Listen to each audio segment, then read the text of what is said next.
जय श्री कृष्णा। कैसे हैं आप लोग फ्रेंड्स। आज की चर्चा बेहद महत्वपूर्ण होने जा रही है। आज हम चर्चा करने जा रहे हैं उस ग्रह की जो हमारे जीवन में बेहद महत्वपूर्ण स्थान रखता है, सबसे मेजर ग्रह कहा जाता है। अब इसकी नकारात्मकता पूर्ण रूप से समाप्त हो रही है, या कहें कि इसके प्रभाव ही हमको किसी और अन्य ग्रह के माध्यम से प्राप्त होने जा रहे हैं, तो ये गलत नहीं होगा, क्योंकि यह ग्रह अब अस्त होने जा रहा है। और अस्त अवस्था जो ग्रह की होती है उस समय वो निष्क्रिय होता है। जैसे देखिए, विद्वान वर्ग इसमें दो अपनी समीक्षाएं प्रस्तुत करते हैं। एक विद्वान वर्ग कहता है कि जब ग्रह और पृथ्वी के मध्य में सूर्य आ जाता है तो इस ग्रह से आने वाली तरंगों को सूर्य अपने अंदर समेट लेता है, और उसके बाद जो उस ग्रह की तरंगे पृथ्वी पर आती हैं, वो जो तरंगे होती हैं वह ग्रह के प्रभाव से हमको प्राप्त होती हैं।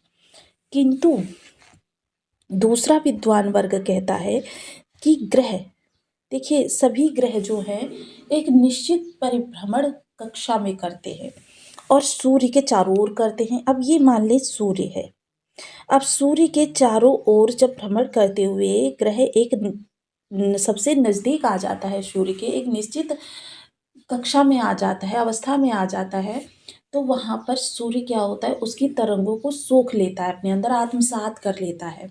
इस अवस्था में क्या होता है, तब भी उस ग्रह की जो तरंगे होती हैं वो हमको सूर्य के द्वारा प्राप्त होती हैं। तो देखिए, यह जो प्रभाव होता है यह काफ़ी ज़्यादा, क्योंकि ग्रह उसे अपने स्वभाव से कन्वर्ट करके हमको प्रदान करता है। अब अगर जैसे कि हम शनि की चर्चा कर रहे हैं, क्योंकि शनि देव महाराज सूर्य के बहुत अधिक समीप आ चुके हैं, जिस कारण से ये अब अस्त होने जा रहे हैं। अब देखिए यहाँ पर, देखिए एक चीज़ और भी ज़रूरी है कि आप कहेंगे इनके साथ 4 अन्य ग्रह और बैठे हैं, इनमें से तो कोई अस्त नहीं हुआ। देखिए, इनमें से भी बुध ग्रह अस्त है और शनि, क्योंकि जैसे कि अगर हम कहें तो मंगल के पास इस समय 1 डिग्री का बल है, और मंगल जो है वो इस समय पर किसी भी ग्रह को प्रभावित करने में सक्षम नहीं है। इसलिए मंगल किसी भी ग्रह के साथ संयुक्त नहीं है। और शनि शनि जो इस समय 60 डिग्री के है, अभी इस भाव से जरा सा आगे चले हैं 60 डिग्री के। वहीं सूर्य जो इस समय पर 12 डिग्री के हैं। तो देखिए, ये जो डिफरेंस है, जब दो ग्रहों के मध्य में 13 डिग्री से कम का डिफरेंस रह जाता है, तो दूसरे ग्रह को अस्त मान लिया जाता है। अब अस्त अवस्था में जैसे कि हम जान चुके हैं कि प्रभाव जो होते हैं ग्रह के कम हो जाते हैं, कम या फिर कह सकते हैं कि पूर्ण निष्क्रिय हो जाता है ग्रह। तो इस अवस्था में ग्रह के प्रभावों को हम तक पहुंचने के लिए सूर्य माध्यम बनता है।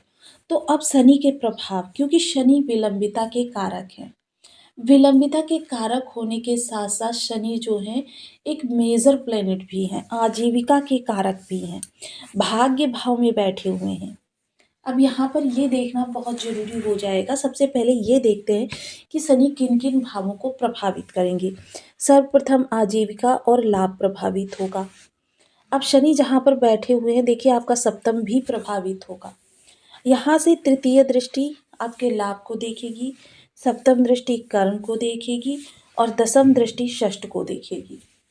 अब ये 3 भाव भी आपके प्रभावित हो रहे हैं, अर्थात कुंडली का लगभग आधा हिस्सा आपका शनि के द्वारा प्रभावित हो रहा है, जिस कारण से इस समय पर शनि के प्रभाव जो कम होंगे और आपके कार्यों को गति मिलेगी, क्योंकि विलंबिता समाप्त हो जाएगी, कठोरता समाप्त हो जाएगी।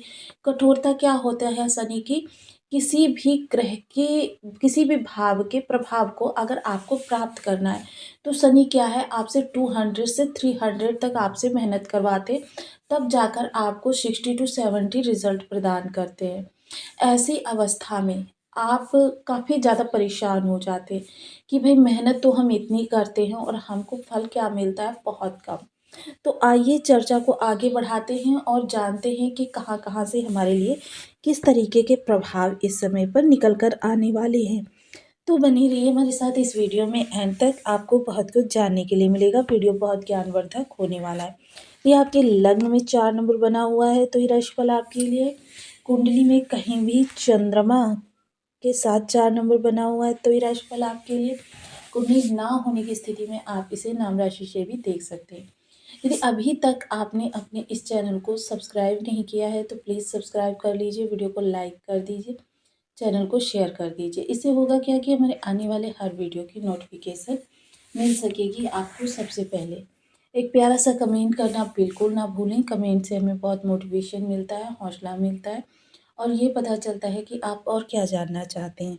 सर्वप्रथम देखिए, शनि जो भाग्य भाव में बैठे हुए हैं और भाग्य के बारे में मैं आपको पहले भी बता चुकी हूँ कि भाग्य वो भाव होता है कि आपके 12 भावों को प्रभावित करता है। तो यहाँ भाग्य में जो विलंबिता बनी हुई थी, देरी बनी हुई थी, कार्यों में मेहनत बनी हुई थी, वो समाप्त होगी, जिसकी वजह से आपको सही समय पर सही चीज़ें प्राप्त होगी।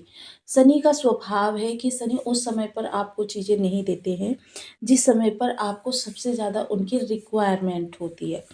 अब यहाँ से शनि की तृतीय दृष्टि लाभ को जो आपके देरी में लेकर कन्वर्ट कर रही थी, लाभ से जुड़ी हुई आपकी देरी समाप्त होगी और जब लाभ से जुड़ी हुई आपकी देरी समाप्त होगी तो मतलब आपको चीज़ें नियत समय पर मिल सकेंगी। आपके जो मान सम्मान में यानी आप थोड़ा-सा सोशल होने से कतराते थे, लोगों से मिलने-जुलने में कतराते थे, आपको काफ़ी इस समय नर्वसनेस, हेजिटेशन वगैरह रहती थी, वो समाप्त होगी। जिसके एवज़ में आपको थोड़ी-सी आपका फ्रेंड सर्कल बढ़ेगा, जिसकी वजह से क्या होगा आप अपडेट होंगे और आपके कार्यों में आपकी पकड़ मजबूत होगी, जो कि बहुत ही अच्छा आपके लिए बहुत ही अच्छा प्रभाव निकाल कर लेकर आ रहा है। सप्तम दृष्टि जो आपके कर्म पर जाएगी। कर्म बहुत महत्वपूर्ण होता है। कर्म वो होता है जो हम मेहनत करते हैं और मेहनत करने के कारण देखिए हमको चीज़ें प्राप्त होती हैं। जितनी ज़्यादा हम संघर्ष करते हैं, जितनी ज़्यादा हम मेहनत करते हैं चीज़ों को, उतनी ही ज़्यादा चीज़ें हमको प्राप्त होती हैं। मोस्टली शनि क्या होता है, वो कम चीज़ें प्रदान करवाते हैं। वो आपके प्रयास जो बहुत ज़्यादा हो रहे थे, वो प्रयास आपके अब कम होंगे। दसम दृष्टि जो आपके शत्रुओं को बढ़ा रही थी, तो इस समय आपके शत्रु देखिए शत्रुता कम होंगी। मोस्टली कुछ ऐसी भी शत्रुता होंगी जो आपकी देखिए काफ़ी लंबे समय से चली आ रही होंगी। कुछ शनि के प्रभाव से नियत हुई होंगी। जो शनि के प्रभाव से नियत हुई होंगी वो शत्रुता इस समय पर आपकी कम हो सकती हैं। तो इस समय पर देखिए आपको उपाय भी करते रहना चाहिए क्योंकि यह समय आपको जो प्राप्त हुआ है इस दौरान अगर आप उपाय कर लेते हैं तो आगामी समय में जो इनकी विलंबिता है, नकारात्मकता है, वो कम होकर आपको प्राप्त होगी।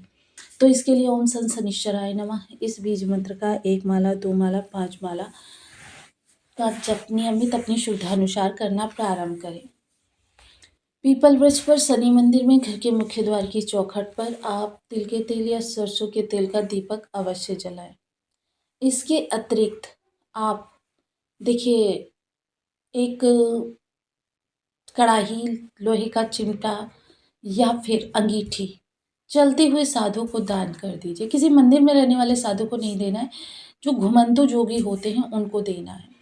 तो आपको ये वीडियो कैसी लगी मुझे कमेंट बॉक्स में ज़रूर बताएं। चैनल पर न्यू हैं तो प्लीज़ वीडियो को लाइक, शेयर, चैनल को सब्सक्राइब करना बिल्कुल ना भूलें। मिलती हूँ नेक्स्ट वीडियो में, तब तक के लिए नमस्कार। अपना ध्यान रखें, स्वस्थ रहें, मस्त रहें।